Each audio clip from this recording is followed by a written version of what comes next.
श्री स्वामी समर्थ एक दानशूर राजा होता. त्यानं एक दिवस जाहीर केलं की उद्या माझ्या महालाचा मुख्य दरवाजा उघडला जाईल. त्यानंतर ज्याला जी वस्तू हवी असेल त्यानं फक्त त्या वस्तूला हात लावायचा. दुसरा दिवस उजडला. सर्व लोक राजवाड्यात शिरले. गर्दी जमली. प्रत्येकजण आपल्याला हवी असलेली वस्तू शोधायचा.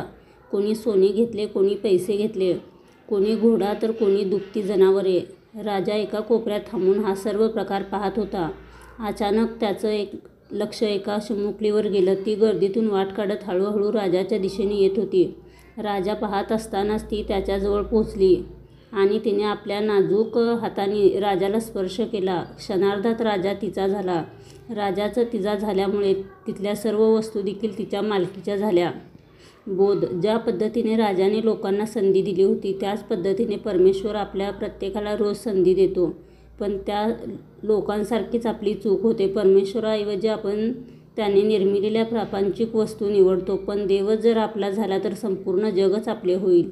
श्री स्वामी समर्थ.